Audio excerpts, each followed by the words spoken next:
আসসালামু আলাইকুম ওয়া রাহমাতুল্লাহি ওয়া বারাকাতুহু।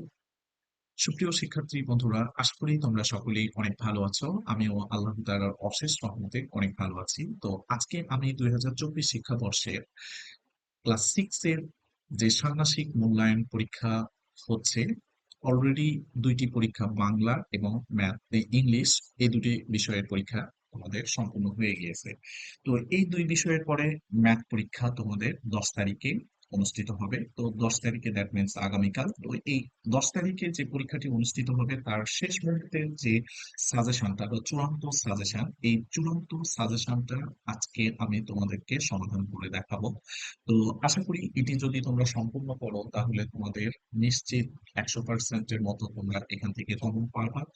আর এই চ্যানেলের সঙ্গে সম্পৃক্ত থাকলে তোমাদের যদি চূড়ান্ত আরো ফাইনাল কোনো সাজেশন আমি পাই তাহলে সেটিও আমাদেরকে সমাধান করে দেখাবো।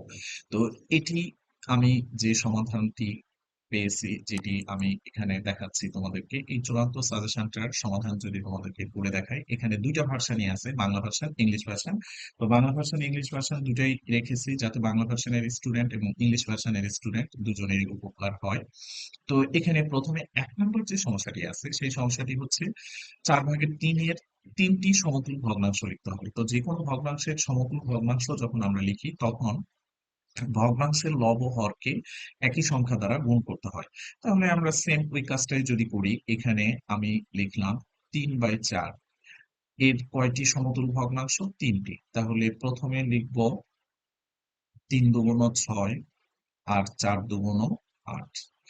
তারপরে এইবারে এখানে ৩ × ৯ আর এখানে ৩ × ৪ = ১২। তারপরে এখানে লিখলাম ৩ × ৪ = ১২। এবারে নিচে লিখলাম ১৬। তার মানে আমি লব ও হরকে ১ বাদ দিয়ে ১ এর পরের সংখ্যাগুলো ২, ৩, ৪ এই ৩টা সংখ্যা দিয়ে গুণ করেছি। তারপরে যে এটা গুণফল এসেছে সেটাই হলো এই প্রদত্ত ভগ্নাংশের সমতুল ভগ্নাংশ। যেহেতু আমাদের ৩টা লিখতে বলেছে এইজন্য আমি ৩টা লিখে দেখালাম। তারপরে এখানে পরে write three equivalent fractions of 3/4। তো সেম পদ্ধতিতে তোমরা ইংলিশ ভার্সনেরাও করে নিতে পারবা। তারপরে এখানে একটা গ্রিড ড্রয়িং করা আছে। তো তোমরা এখানে দেখতে পাচ্ছ একটা গ্রিড ড্রয়িং করা আছে। তো এই গ্রিডের কত অংশ রং করা হয়েছে এটা বের করতে হবে। In the above grid how much portion are coloured. তো এখানে আমি যদি কালার পোরশনটা বের করতে চাই তাহলে আমাদেরকে কি লিখতে হবে? এখানে আমরা কথা লিখতে পারি যে ৫/২। তো এটাকে আমরা ৫/২ বলবো? ২ অংশ এটা। তাহলে ৫/২ অংশ কালার করা আছে। আর এটাকে ইংলিশে বলা হয় out of ৫ colour portion is ২। তারপরে এখানে পরে যে ২টা ভগ্নাংশ দেওয়া আছে, একটা হচ্ছে ২/৫, একটা হলো ৩/৫। এই ২টা ভগ্নাংশের মধ্যে আমরা এখানে দেখতে পাচ্ছি ২টা ভগ্নাংশেরই হর সমান। তো যখন ২টা ভগ্নাংশের হর সমান হয় তখন ভগ্নাংশ ২টার যে ভগ্নাংশের লব বড় হয় সেটা হয় বড়। তো এখানে আমাদের গাণিতিক চিহ্ন বসাইতে বলা হয়েছে। তো গাণিতিক চিহ্ন মিনস হলো সম্পর্ক প্রতীক আমরা বসাবো। তো সম্পর্ক প্রতীক যদি বসাই তাহলে এখানে আমরা ছোট চিহ্নটা বসাবো। Okay. Place of mathematical symbol, mathematical symbol means হলো রিলেশনাল সিম্বল বসাবো। তো এখানে যে ভগ্নাংশগুলো আবার দেওয়া আছে এই ভগ্নাংশগুলোর মধ্যে কোনটি প্রকৃত ভগ্নাংশ? অ্যামং দ্য ফ্র্যাকশনস এত এত which one is proper fraction.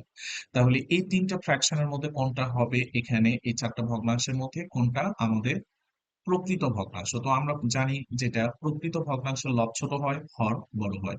তো এখানে ৫/৭ এই ভগ্নাংশটা আমরা দেখতে পাচ্ছি এখানে কি আছে? আমাদের প্রকৃত ভগ্নাংশ। তাহলে এখানে আমরা এই জায়গায় যদি আমি জাস্ট খালি একটু গোল করে দেই তাহলে তোমরা বুঝতে পারবা। তো এবারে আমরা নেক্সট পরবর্তী যে সমস্যাটি আছে সেটিতে যদি আসি, এখানে বলা হয়েছে ২ সমস্ত ৫/২ কে সাধারণ বা অপ্রকৃত ভগ্নাংশে প্রকাশ করলে কত হবে? তাহলে এই ২টা ভগ্নাংশকে এই ভগ্নাংশটিকে আমি যদি অপ্রকৃত ভগ্নাংশে প্রকাশ করতে চাই, অপ্রকৃত ভগ্নাংশে প্রকাশ করার নিয়ম নরমালি হচ্ছে আমাদের এই পূর্ণ সংখ্যাটাকে হরের সাথে গুণ করতে হয়, তারপরে লব দিয়ে যোগ করতে হয়। তাহলে পূর্ণ সংখ্যা গুণ হর, ৫ × ২ = ১০, আর হচ্ছে যোগ লব যোগ ২, তাহলে ১০-এর সাথে ২ যোগ করলে আমাদের আসে ১২। তাহলে ১২/৫। তো আমরা এখানে উত্তরটা একবারে লিখতে পারি ১২/৫। তো similar way to what will be the common fraction or improper fraction form of এত, তাহলে এটার improper fraction integer into denominator plus numerator, তাহলে 5 × 2 = 10 plus 2 is equal to 12/5। তারপরে এখানে বলছে এতকে গাণিতিক চিহ্ন ব্যবহার করে অধক্রমে সাজাও। এখানে express the fraction এত এত in ascending order by using mathematical symbols। তো এই সিম্বল গুলো ইউজ, ম্যাথমেটিক্যাল সিম্বল মিনস হচ্ছে আমরা ছোট থেকে বড়র দিকে যদি যাই তাহলে লেস দ্যান সাইন গুলো ব্যবহার করে ছোট থেকে বড়র দিকে অ্যারেঞ্জ করব। তো এখন ছোট থেকে বড় তে অ্যারেঞ্জ করার জন্য আমাদের কিন্তু আরেকটা পদ্ধতি আছে, সেটা হচ্ছে প্রথমে ভগ্নাংশের হরগুলোকে আমরা কি করব, সমহরে প্রকাশ করব। তো সমহরে প্রকাশ করার পর এই ভগ্নাংশের হরগুলো কে সমহরে প্রকাশ করার জন্য প্রথমে হরগুলোর লসাগু বের করব। লসাগু যেটা আসবে সেই লসাগুটাকে প্রথম ভগ্নাংশের হর দিয়ে ভাগ করে যে ভাগফল পাবো সেই ভাগফলটা লব হরে গুণ করব। সেম একই কাজ দ্বিতীয় ভগ্নাংশের হর দিয়ে লসাগুকে ভাগ করব, ভাগ করে যে ভাগফলটা আসবে সেটা লব হরে গুণ হবে। আবার তৃতীয় ভগ্নাংশের হর দিয়ে ভাগ করে যেটা আসবে সেটা লব হরে গুণ হবে। তো এই পদ্ধতিতেও আমরা করতে পারি। আবার হচ্ছে আমি এখানে একটা শর্ট টেকনিক যদি তোমাদেরকে দেখাই, এই শর্ট টেকনিকেও আমরা করতে পারি। তাহলে 3/7, যেহেতু এটা কুইজ পরীক্ষা প্রশ্ন, এই জন্য আমরা এখানে শর্ট টেকনিকে করব। তারপরে 4/7, তারপরে 2/8। তো প্রথম আমরা এই দুইটা ভগ্নাংশের মধ্যে তুলনা করব। এটার সাথে এটা গুণ করে এখানে লিখলাম 21, আর এটার সাথে এটা গুণ করে লিখলাম 28। তাহলে আমরা বুঝতে পারলাম এই ভগ্নাংশটার চেয়ে এই ভগ্নাংশটা বড়। তারপরে এবারে এই দুটা ভগ্নাংশের মধ্যে আমরা যদি কম্পেয়ার করি, এবারে এই ভগ্নাংশটা আর এই ভগ্নাংশটা এই দুটার মধ্যে কম্পেয়ার করব। তো এটার মধ্যে কম্পেয়ার করতে গেলে এবারে এটার সাথে এটা গুণ করবো, 4 × 8 = 32, আর এখানে 7 × 2 = 14। তো এখানে আমরা দেখতে পাচ্ছি এই মাঝখানের ভগ্নাংশটাই আমাদের সবচেয়ে বড়। তাহলে সবচেয়ে ছোট কোনটা? এবারে এইটা আর এটা যদি গুণ করি, আমরা প্রথম যে ভগ্নাংশটি ছিল 3/7 আর হচ্ছে 2/8, এই দুই ভগ্নাংশের মধ্যে এবারে তুলনা করি। তাহলে যেহেতু আমরা বড়টা পেয়ে গেছি, এই ভগ্নাংশের চেয়ে বড় এটা আর এই ভগ্নাংশের চেয়ে বড় এটা। এবারে এটার সাথে এটা গুণ করো, 3 × 8 = 24, আর এটার সাথে এটা গুণ করো, 7 × 2 = 14। তাহলে আমাদের অবশ্যই 3/7 বড়। তাহলে এখানে আমরা সবচেয়ে ছোট যেটা পেলাম সেটা হচ্ছে 2/7, সরি 2/8। তার চেয়ে বড় হচ্ছে 3/7। তার চেয়ে বড় হলো এখানে 5/7। এই হচ্ছে আমাদের ছোট থেকে বড় ক্রমে বা sorry sorry sorry sorry sorry, এখানে অধক্রমে সাজাতে হবে। তাহলে অধক্রমে সাজাতে গেলে আমাদেরকে যে কাজটা করতে হবে, বড়টা আগে লিখতে হবে। তাহলে বড় ভগ্নাংশটি আমাদের এখানে আছে 4/7।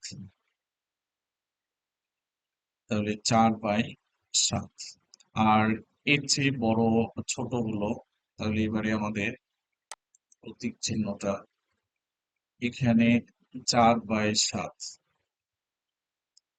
এটা হলো বড়। এর চেয়ে ছোট হলো 3/7, তার চেয়ে ছোট হলো 2/8। এই হচ্ছে আমাদের উত্তর। তো এখানে আমরা পদক্রমে যদি এটাকে সাজাই তাহলে বড় ভগ্নাংশটি আগে আসবে, তারপরে বড়টার চেয়ে ছোট, তার চেয়ে ছোট। এই হচ্ছে আমাদের অ্যান্সার। তো এরপরে এখানে বলা হয়েছে এককে সমহরে প্রকাশ করো। এই দুটা ভগ্নাংশকে সমহরে যদি আমরা প্রকাশ করতে চাই তাহলে প্রথমে ভগ্নাংশের যে হর থাকবে সেই হর দুটার আমরা আগে লসাগু করব। তাহলে এখানে 7 আর হচ্ছে 4, এই দুটার আমি যদি লসাগু করি তাহলে 7 আর 4 এর লসাগু আমাদের আসে, লসাগু হচ্ছে 4×7 = 28। এখানে লসাগু করলে আমি পেলাম 28। এই লসাগুটাকে আমরা প্রথম যে হর আছে, যে ভগ্নাংশের হর, সেই হরটা দিয়ে আমি যদি এখানে ভাগ করি তাহলে প্রথম ভগ্নাংশের হর ছিল আমাদের 7। তাহলে 28 কে আমি যদি 7 দিয়ে ভাগ করি তাহলে কিন্তু আমার আসে এখানে হচ্ছে 4। তো এই 4 দিয়ে আমরা প্রথম ভগ্নাংশের লব হর দুইটাকেই গুণ করব। তাহলে 4×5 = 20, আর নিচে পাবো 4×7 = 28। তারপরে এবারে লসাগুকে দ্বিতীয় ভগ্নাংশের হর দিয়ে যদি ভাগ করো তাহলে এখানে আসবে 28/4। তাহলে এখানে আসলো 7। এবারে এই আমরা যেই কাজটা করব, দ্বিতীয় ভগ্নাংশের লব হরকে 7 দিয়ে গুণ করবো, তাহলে 3×7 = 21 আর 4×7 = 28। তাহলে সমহরে প্রকাশ করলে আমাদের আনসার আসবে এটা 20/28 আর 21/28। তাহলে এখানে লিখলাম 20/28 আর হচ্ছে 21/28 এটা। তারপরে এবারে এক্সপ্রেস 5/7 and 3/4 ইন্টু ইকুয়াল ডিনোমিনেটরস। তো আমরা যদি ইকুয়াল ডিনোমিনেটর এক্সপ্রেস করতে চাই তাহলে ডিনোমিনেটরের এলসিএমটা বের করব। এলসিএম যেটা আসবে সেই এলসিএমটাকে আমরা আবার ডিভাইড করব ফার্স্ট ফ্র্যাকশনের ডিনোমিনেটর দিয়ে। ডিভাইড করে যে রেজাল্টটা পাবো সেই রেজাল্টটা আমরা ফার্স্ট ফ্র্যাকশনের নিউমারেটর ডিনোমিনেটর দুইটাতেই মাল্টিপ্লাই করে দিব। সিমিলার ওয়েতে আমরা 3/4 এখানে লিখব। তো 1/4 এর 5টি গুণনীয়ক যদি আমরা লিখতে চাই তাহলে প্রথমে যে ভগ্নাংশটি দেওয়া থাকবে সেই ভগ্নাংশটি আমরা আগে এখানে লিখব 1/4। এই ভগ্নাংশটার আমরা কয়টা গুণনীয়ক লিখবো? 5টা। তাহলে আমরা এখানে লবের যে কোনো একটি গুণনীয়ক, গুণনীয়ক লেখার সূত্র হচ্ছে লবের যে কোনো একটি গুণনীয়ক আর হরের যে কোনো একটি গুণিতক। তো আমাদের লবের গুণনীয়ক যেহেতু 1 আছে তাহলে 1 এর গুণনীয়ক কিন্তু একই হবে। এরপরে আমাদের হচ্ছে হরের গুণিতক, তাহলে গুণিতক তো আমরা যে কোনো সংখ্যা লিখতে পারি। এই জন্য এখানে প্রথম সংখ্যাটাকে 1 দিয়ে গুণ করলে 4×4, যেহেতু বেশি লিখতে হবে এই জন্য 4×4। তারপরে দ্বিতীয় এইটা বের করার জন্য এটাকে 2 দিয়ে গুণ করব, তাহলে এই প্রথম যে হরটা ছিল সেটাকে 2 দিয়ে গুণ করলে 8 আসে। তারপরে এখানে উপরে আমাদের 1 থাকবে, কারণ গুণনীয়ক একটাই মাত্র, এই জন্য একই প্রত্যেকবার ব্যবহার হবে লবে। আর হরে আমাদের হচ্ছে গুণিতক, তাহলে প্রথমে 4 এর গুণিতক 4×4, 4×2 = 8, এবারে 3×4 = 12, তারপরে এখানে আমরা লিখবো 4×4 = 16, তারপরে 4×5 = 20। তো এই হচ্ছে আমাদের 5টা গুণনীয়ক। তাহলে আমরা কয়টা গুণনীয়ক লিখলাম? 5টি গুণনীয়ক। এই পদ্ধতিতে আমরা গুণনীয়কটা ইজিলি লিখতে পারি। তারপরে এবারে আমরা হচ্ছে এখানে 1/4 এর 5টি গুণিতক যদি লিখি তাহলে 1/4 এর 5টি গুণিতক। তাহলে গুণিতক লেখা, সরি, এখানে ইংলিশ ভার্সনে রাইট 5 factors of 1/5, 1/4। তাহলে 1/4 এর যদি 5 ফ্যাক্টর আমি লিখতে চাই তাহলে ফ্যাক্টর লেখার নিয়ম হচ্ছে বা নিয়ম, দ্যাট মিনস হলো ফর্মুলা হচ্ছে, এখানে আমরা লিখবো যে any factors of numerator divided by any multiples of denominator. তো মাল্টিপল লেখার সময় ফ্যাক্টর 1 এর এখানে 1 যখন থাকে তখন প্রত্যেকটাই 1 ইউজ হয়, কারণ 1 এর ফ্যাক্টর মাত্র একটা। আর যখন হচ্ছে এখানে সাপোজ মনে করো তোমাদের হচ্ছে আছে 2/4 বা 2/5, তাহলে এখানে আমি মনে করো প্রথমটা লিখবো হচ্ছে এখানে 2 ডিভাইডেড বাই 5, এটাকে 1 দিয়ে যদি ডিভাইড করি তাহলে আমার রেজাল্ট আসে 2/5।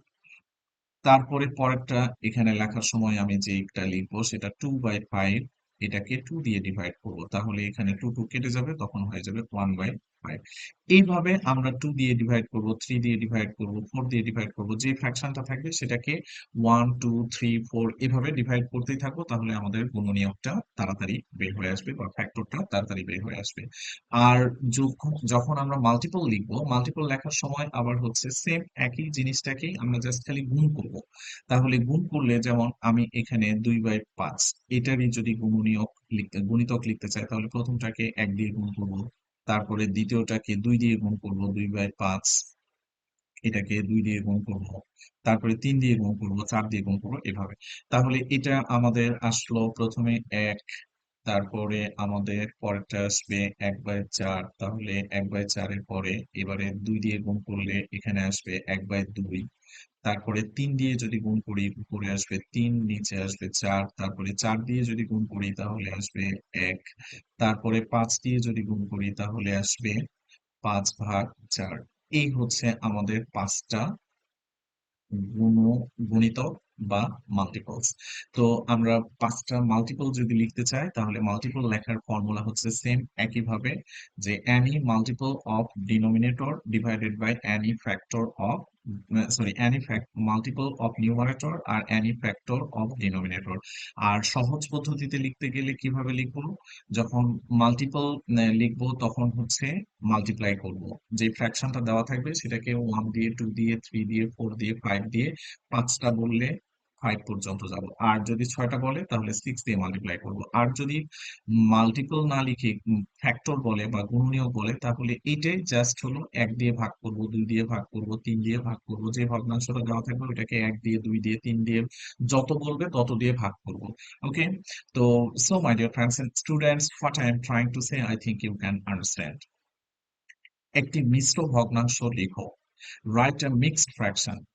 তাহলে একটা মিশ্র ভগ্নাংশ যদি আমরা লিখি, মিশ্র ভগ্নাংশের আমাদের কি থাকে? মিশ্র ভগ্নাংশের একটা পূর্ণ সংখ্যা থাকে আর হচ্ছে একটা প্রকৃত ভগ্নাংশ থাকে। তাহলে এখানে লিখলাম এটা একটা মিশ্র ভগ্নাংশ। তাহলে এটাই হচ্ছে আমাদের মিক্সড ফ্র্যাকশন।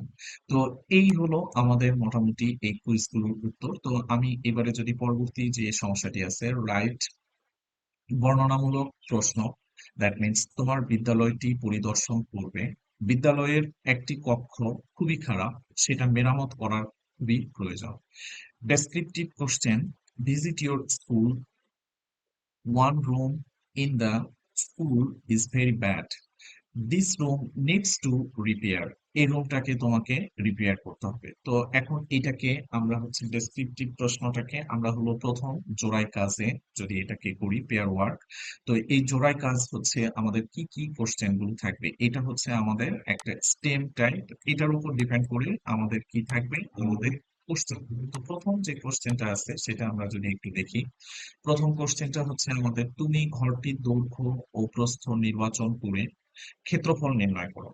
তো এখানে প্রথমে তুমি ঘরটার দৈর্ঘ্য আর প্রস্থ নিবা। তাহলে ঘরের দৈর্ঘ্য আর প্রস্থ নিয়ে এবারে কি করবা, ঘরটির ক্ষেত্রফল নির্ণয় করবা। তো এখানে ঘরের দৈর্ঘ্য আর প্রস্থ তো আমাদের জানা নাই এবং আমি ঘরটা মাপতেও ছিল। তো আমি এখানে আমার ধরে নিলাম প্রথমে, মনে করি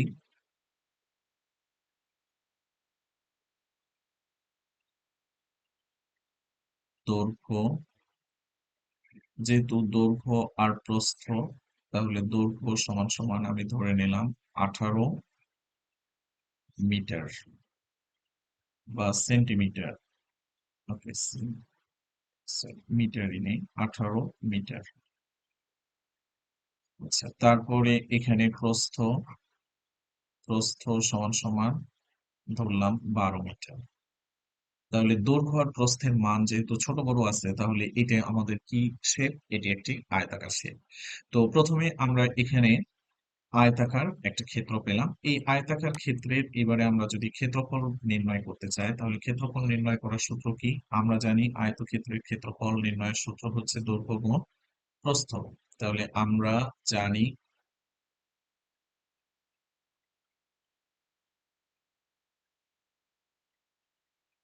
আয়তাকার ক্ষেত্রের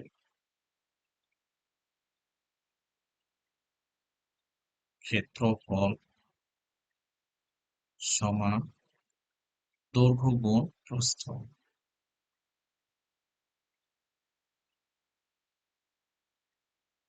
বর্গ একক। ওকে, তাহলে এবারে দৈর্ঘ্যের মান বসাও। দৈর্ঘ্য হচ্ছে 18 গুণ প্রস্থ 12, এত বর্গ মিটার। এখন এবারে গুণফল যদি করি, 8 × 12 = 96, 12 কে 12 আর 9 হচ্ছে 21, তাহলে 216 বর্গ মিটার। এটি আমরা পেলাম। তাহলে 216 বর্গ মিটার যে সংখ্যাটা আমরা পেলাম, এই সংখ্যাটা হচ্ছে আমাদের হলো আয়তাকার ঘরের দৈর্ঘ্য প্রস্থ নির্বাচন করে তার ক্ষেত্রফল নির্ণয় করলাম। এবারে নির্ণয় করে যে মানটা পেলাম, পরে বলা হয়েছে দৈর্ঘ্য ও প্রস্থের গুণনীয়ক নির্ণয় করো। তো গুণনীয়ক যদি আমি নির্ণয় করতে চাই, এই গুণনীয়কটা নির্ণয় করতে গেলে আমাদের যে কথাটা লিখতে হবে সেটি হচ্ছে গুণনীয়ক বের করে মৌলিক গুণনীয়ক নির্ণয় করো। তো এদের মধ্যে মৌলিক গুণনীয়ক কোনটা? সেটা আমাদেরকে বের করতে হবে। তো মৌলিক গুণনীয়কটা আমরা হচ্ছে কমন ফ্যাক্টরটা এখান থেকে নিব।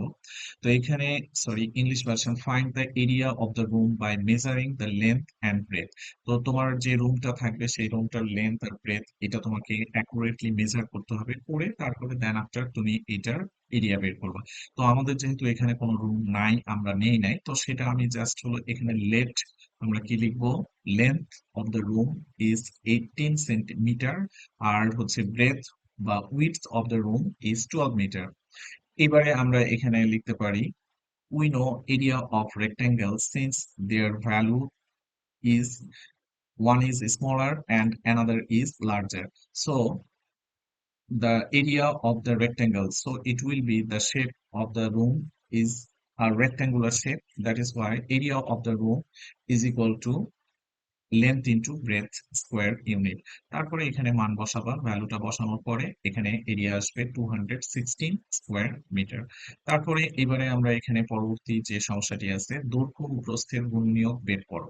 বের করে কি করতে হবে, মৌলিক গুণনীয়ক নির্ণয় করতে হবে। Right the factors of length and breadth and also find the prime factors. তো প্রাইম ফ্যাক্টরটা আমরা এখান থেকে কমন প্রাইম ফ্যাক্টরটা নিব, যেহেতু বলে নাই তারপরও আমরা এটা কমন প্রাইম ফ্যাক্টরটা নিতে পারি। তাহলে এখানে আমি প্রথমে যদি দৈর্ঘ্য আমাদের ছিল হচ্ছে 18, তাহলে 18 এর গুণনীয়ক গুলো যদি আমি লিখি তাহলে 1 গুণ 18, তারপরে 2 গুণ 9, তারপরে 3 গুণ 6, এই হচ্ছে মোটামুটি আমাদের 18 এর ফ্যাক্টর। তারপরে 12 এর ফ্যাক্টর গুলো যদি লিখি 1 গুণ 12, তারপরে 2 গুণ 6, তারপরে 3 গুণ 4, এই হচ্ছে আমাদের গুণনীয়ক।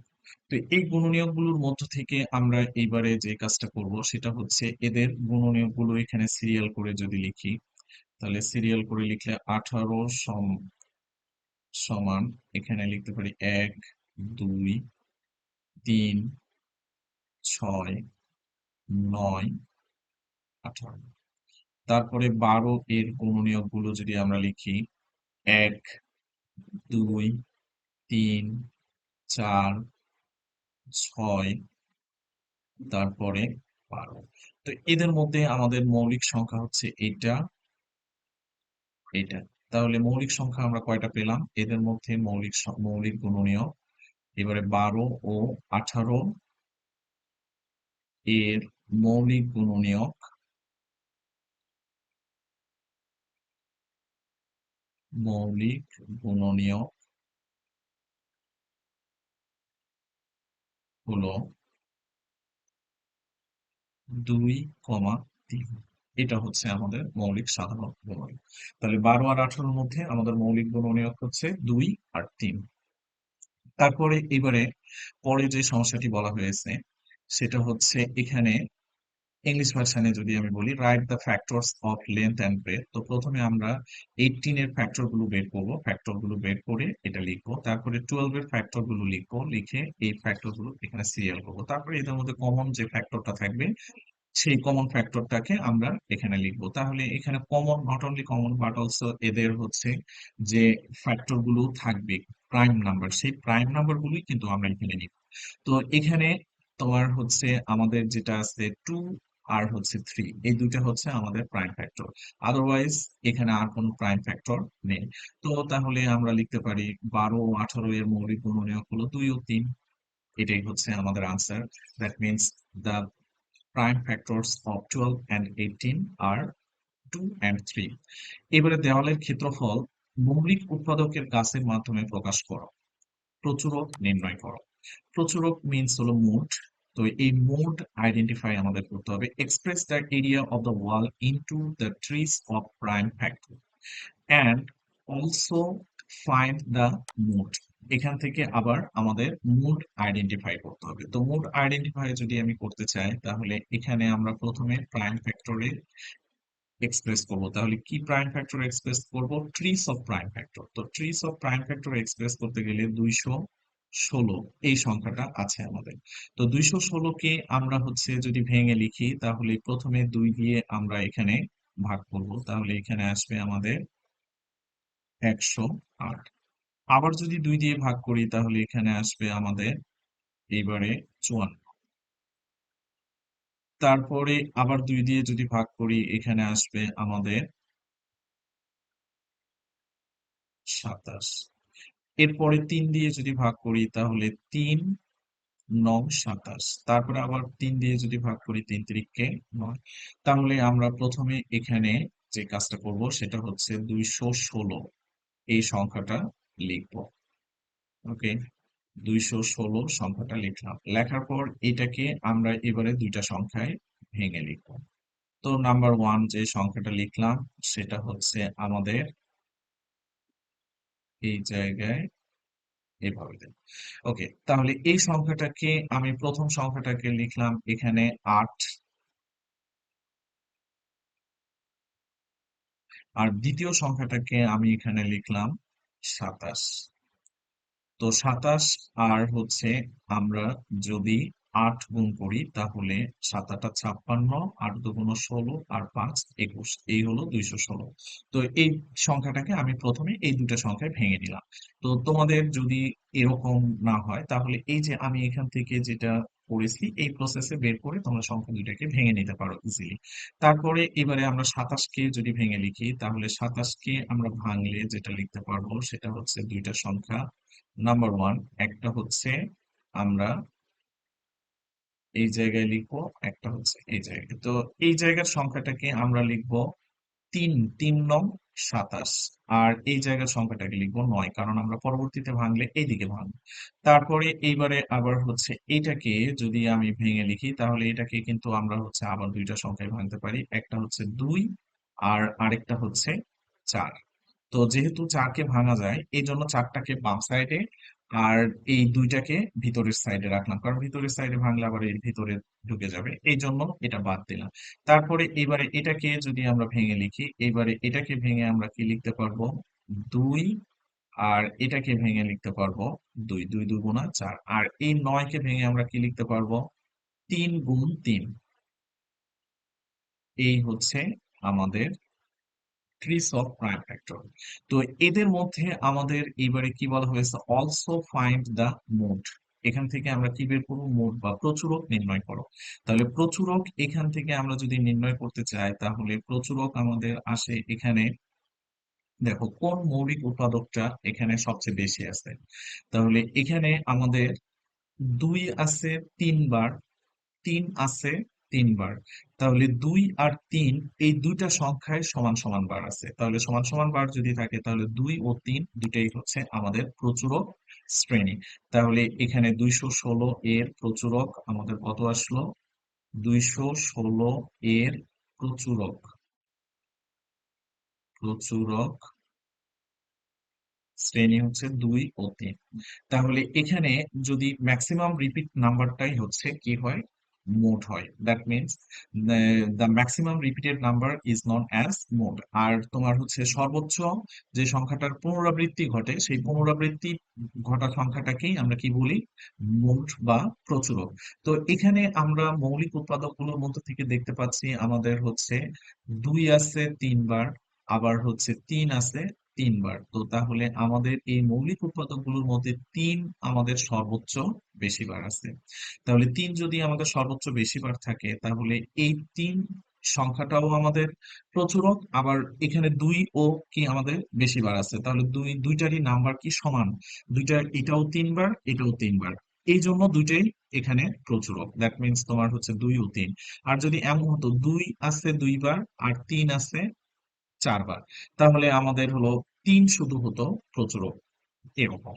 তো এরপরে আমরা এবারে পরবর্তী যে সমস্যাটি আছে সেই সমস্যাটিতে যদি আসি, সেটি হচ্ছে আমাদের এখানে তোমাদের পেজ নাম্বার বুক পেজ 88। এই বুক পেজ 88 যদি তোমরা দেখো তাহলে বুক পেজ 88 আর 89-এ তোমাদের হচ্ছে এখানে একটা স্টোরি দেওয়া আছে। স্টোরিটা তোমাকে প্রথমে এখানে ভালো করে পড়তে হবে। First you have to read the story carefully, then after you have to answer some of the questions below. তো এখানে নিচে যে কোশ্চেন গুলো দেওয়া আছে সেই কোশ্চেন গুলো তখন তোমাকে আনসার করতে হবে। তো এখানে আমরা যেটি পাচ্ছি সেটা হলো সুবর্ণপুরের বাঁশিওয়ালার গল্পটি বলো। এবং রাখাল বালকের পুরস্কার কিভাবে ভাগ করা যায় তা বের করো। তো সুবর্ণপুরের বাঁশিওয়ালা, এই বাঁশিওয়ালার গল্পটা আমরা সবাই মোটামুটি জানি। তো এখানে সুবর্ণপুরের বাঁশিওয়ালা সম্পর্কে আমি যদি একটু সামান্য ডেসক্রাইব করি, তো এটা হচ্ছে একটা বাঁশিওয়ালা রাখাল বালক। সে হচ্ছে যখন মাঠে তার গরুগুলোকে ঘাস খাওয়াতে নিয়ে যায়, তখন সে দুপুরবেলা ভর দুপুরে সে তার একটা গাছের ছায়ায় বসে সে কি করে, সে হচ্ছে বিশ্রাম নেয়। আর বিশ্রাম নেওয়ার ফাঁকে সে তখন তার ঝোলা থেকে একটা বাঁশি বের করে সে তার আপন মনে বাঁশি বাজাতে থাকে। তো এভাবে বাঁশি বাজাতে বাজাতে প্র্যাকটিস করতে করতে তার এত সুন্দর একটা সুমধুর কণ্ঠ বা সুর তৈরি হয়েছে, যে সুর শুনে সকলেই অবাক হয়ে যায় এবং খুব প্রশংসা করে। এবং কেউ যদি তার ওই সময়ে কেউ পাশ দিয়ে হেঁটেও যায়, তাহলে তাকে ইচ্ছা করেই সে দাঁড়িয়ে পড়ে, তার পা আর সামনে চলে না, এমন ভাবে সে তারা এই সুরের মধ্যে আকৃষ্ট হয়ে যায়। তো একদিন এই রাস্তা দিয়ে রাজা যাচ্ছিল। তো রাজা যাওয়ার সময় রাজা তার এই বাঁশির সুরটা শুনলো। বাঁশির সুরটা শোনার পরে এবারে রাজাও তার এই কণ্ঠে পুলকিত হয়ে গেল। তো এই রাজা তার বাঁশির সুরে পুলকিত হওয়ার পরে এবারে রাজা কি করলো, তার উজিরকে পাঠালো। উজির এসে এই রাখাল বালককে আমন্ত্রণ জানিয়ে গেল।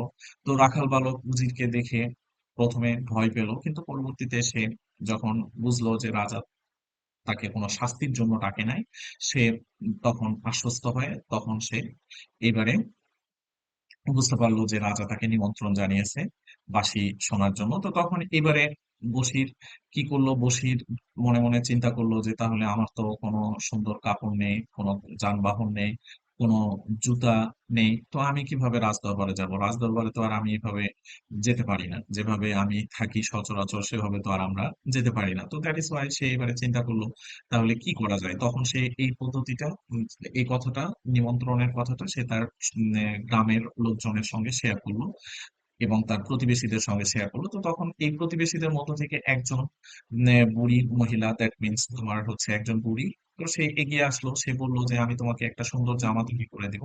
সুন্দর জামার বিনিময়ে তোমাকে একটা কাজ করতে হবে, সেটি হচ্ছে যে তুমি যা পুরস্কার পাবা সেই পুরস্কারের 5 ভাগের 1 ভাগ আমাকে দিতে হবে। সরি, 10 ভাগের 1 ভাগ আমাকে দিতে হবে। তো এই শর্তে তখন বালক রাজি হয়ে গেল। সে মনে মনে চিন্তা করলো যে আমি যদি 50টি স্বর্ণমুদ্রা পাই, তাহলে বৃদ্ধাকে আমাকে দিতে হবে, এখানে আমরা যদি ক্যালকুলেশন করি তাহলে 50 এর 10 ভাগে 1, তাহলে 5 10 এ 50, তার মানে বৃদ্ধাকে দিতে হবে 5টি স্বর্ণমুদ্রা। ওকে, তারপরে এবারে পরবর্তীতে এরপর একজন মুচি আসলো এগিয়ে। এই মুচি এবারে তাকে বলল, ঠিক আছে, আমি তোমাকে একজন সুন্দর জুতা বানিয়ে দিব, কিন্তু বিনিময়ে আমাকে তোমার যে পুরস্কার হিসেবে যে স্বর্ণমুদ্রাটা পাবা বা তোমার যে পুরস্কার পাবা, সেই পুরস্কারের আমাকে 2 ভাগের 10 ভাগের 2 ভাগ দিতে হবে। তাহলে 10 ভাগের 2 ভাগ যদি দিতে হয়, তাহলে এখানে এবারে সে কত দিবে? 50 এর 10 ভাগের 2। ওকে, তাহলে 10 দিয়ে আমরা 50কে যদি ভাগ করি, তাহলে এখানে আসবে আমাদের 5, 5 দুগুণ 10টি। তাহলে এ দিবে 10টি স্বর্ণমুদ্রা। তারপরে এবারে আমরা সবশেষে দেখলাম একজন ধনী ব্যক্তি এবারে এগিয়ে আসলো। এই ধনী ব্যক্তি এগিয়ে এসে বলল, আমি তোমাকে একটা সুন্দর মজবুত গাড়ি বানায় দিব, কিন্তু বিনিময়ে তুমি যে স্বর্ণমুদ্রা পাবে সেই স্বর্ণমুদ্রার আমাকে 5 ভাগের 1 ভাগ দিতে হবে। তো 5 ভাগের 1 ভাগ যদি দিতে হয়, তাহলে এবারে বসির আবার সে মনে মনে ক্যালকুলেশন করলো যে 50টা আমি যদি স্বর্ণমুদ্রা পাই, তাহলে 50-এর 5 ভাগের 1, তাহলে এবারে 5 10 এ 50, তার মানে 10টা দিতে হবে। এবারেও সে রাজি হয়ে গেল যে ঠিক আছে, তাহলে আমি দিব। এইবারে 10টা ধনী ব্যক্তিকে দিতে হবে। তার মানে এই বক্সের মানগুলো প্রথমে এইভাবে লিখে নিব। তারপরে এবারে পরদিন বসি নতুন জামা জুতা বাহন নিয়ে রাজদরবারে গেল। রাজার অনুমতি নিয়ে সবাইকে বাঁশি বাজিয়ে শোনালো। রাজদরবারে সবাই খুশি হলো। রাজা খুশি হয়ে বসিকে 100টি স্বর্ণমুদ্রা উপহার দিল। বসির এই উপহার পেয়ে খুবই খুশি হলো। ওকে, এবারে পরের প্রশ্ন হচ্ছে, এখানে বলা হয়েছে এবার প্রশ্নগুলোর উত্তর দাও। বুড়িমা কয়টি স্বর্ণমুদ্রা পাবে? ওকে, তাহলে বুড়িমার কন্ডিশন কি ছিল? বুড়িমা স্বর্ণমুদ্রা পাবে এই কথাটা আমরা লিখে এখানে যে কাজটা করব, তাহলে বুড়িমা স্বর্ণমুদ্রা পাবে, স্বর্ণ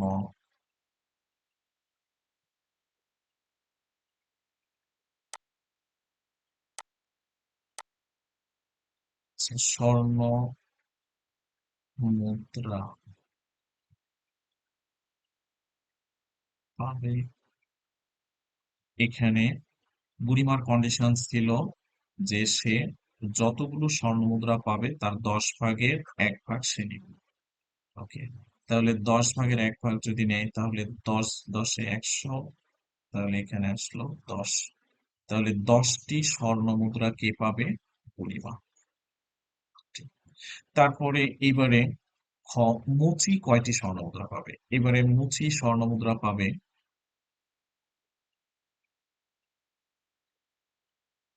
স্বর্ণ মুদ্রা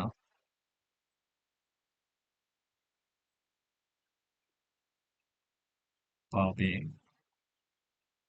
এখানে মুচির কন্ডিশন ছিল যে সে যতগুলো স্বর্ণ মুদ্রা উপহার হিসেবে পাবে তার এখানে 10 ভাগের 2 অংশ সে নেবে। তাহলে এখানে 10 10-এ 100, দ্যাট মিনস এখানে আমরা পেলাম কতটি? 20টি স্বর্ণ মুদ্রা। তারপরে এবারে বলছে ধনী ব্যক্তি কয়টি স্বর্ণ মুদ্রা পাবে? তো ধনী ব্যক্তির কন্ডিশনটা কি ছিল? ধনী ব্যক্তি স্বর্ণ মুদ্রা পাবে, ধনী ব্যক্তি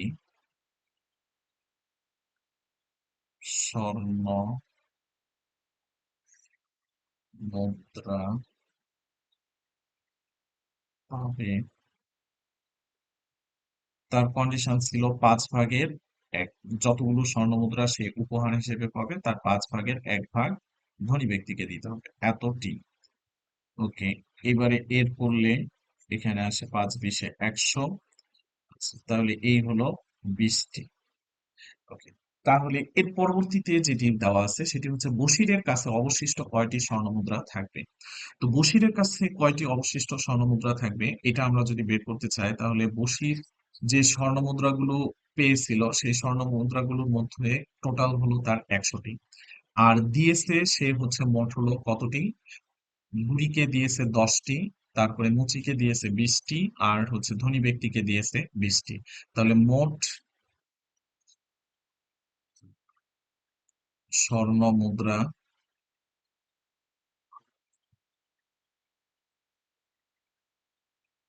দিল 10 + 20 + 20। তাহলে এখানে আসলো মোট হচ্ছে 50টি। এরপরে রাখাল বালকের কাছে অবশিষ্ট থাকলো, রাখাল বালকের কাছে অবশিষ্ট থাকলো 100 - 50। এই হচ্ছে মোট 50টি। তো এই হচ্ছে, এটা গেল বাংলা ভার্সনে। আর ইংলিশ ভার্সনে আমরা যদি এটি সলভ করতে চাই সেম একই পদ্ধতিতে এখানে আমাদের কি করতে হবে বলা হয়েছে, how many gold coins will the old women get? তাহলে the old women get 1/5 1/10 of 100, তাহলে 10 গোল্ড কয়েন।